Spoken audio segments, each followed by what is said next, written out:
ತನ್ನ ಒಂದು ಕೇವಲ ಸ್ವೇಚ್ಛಾಚಾರಕ್ಕೆ ಕಾಲ ಕಳೆಯುವುದಿದೆಯಲ್ಲ, ಅದನ್ನು ಮಾಡಬೇಡ ಅಂದರು. ಬಹುಲೋಕ ವಿಚಿಂತನೆಯ, ಅವಶ್ಯಕತೆಗಿಂತಲೂ ಹೆಚ್ಚು ಲೋಕದ ಚಿಂತನೆಗೆ ಹೋಗಬೇಡ.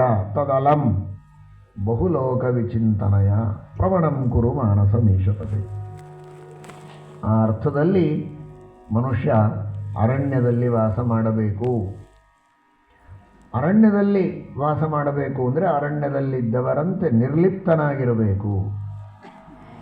ಪ್ರಾಚೀನ ಕಾಲದಲ್ಲಿ ಅರಣ್ಯದಲ್ಲಿಯೇ ವಾಸ ಮಾಡ್ತಾ ಇದ್ರು. ಮತ್ತೆ ರಾಮದೇವರು ಮಾತ್ರ ಮಾಡಿದ್ದಲ್ಲ, ವಾನಪ್ರಸ್ಥಾಶ್ರಮ ಅಂತೆ ಒಂದು ಆಶ್ರಮವೇ ಇದ್ದದ್ದು. ಬ್ರಹ್ಮಚಾರ್ಯ, ಗೃಹಸ್ಥ, ವಾನಪ್ರಸ್ಥ, ಸನ್ಯಾಸಿ ಅಂತ.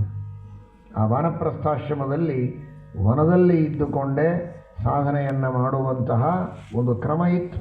ದೊಡ್ಡ ದೊಡ್ಡ ರಾಜರುಗಳೆಲ್ಲ ಹಾಗೆ ಮಾಡ್ತಾ ಇದ್ರು.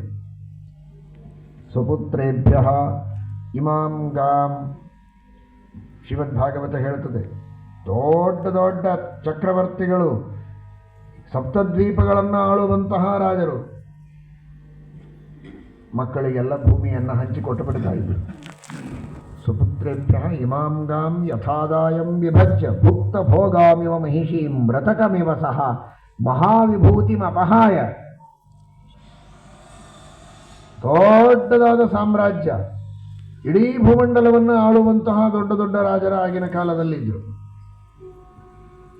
ಎಷ್ಟು ಪರಾಕ್ರಮ, ವೀರ್ಯ, ಶೌರ್ಯಗಳಿಂದ ಅಂತಹ ರಾಜ್ಯದ ವಿಸ್ತರಣೆಯನ್ನು ಮಾಡಿಕೊಂಡಿರುತ್ತಿದ್ದರು. ರಾಜ್ಯವನ್ನು ಆಳ್ತಾ ಇದ್ದರು, ಸಂಪತ್ತಿರ್ತಾ ಇತ್ತು, ಬೇಕಾದಷ್ಟು ಪ್ರಜೆಗಳು, ವೈಭವ. ಆದರೆ ಮಕ್ಕಳು ದೊಡ್ಡವರಾಗಿ ಅವರು ರಾಜರಾಗುವ, ರಾಜ್ಯವನ್ನು ಆಳುವ ಶಕ್ತಿಯನ್ನು ಪಡೆದುಕೊಂಡಿದ್ದಾರೆ ಅಂತ ಗೊತ್ತಾದರೆ ಎರಡನೇ ಕ್ಷಣಕ್ಕೆ ಇದಕ್ಕೂ ನನಗೂ ಏನೂ ಸಂಬಂಧವಿಲ್ಲ ಅನ್ನೋ ಹಾಗೆ ಅದನ್ನು ಬಿಟ್ಟುಕೊಟ್ಟು ತಾವು ಅರಣ್ಯಕ್ಕೆ ಹೋಗ್ತಾ ಇದ್ರು.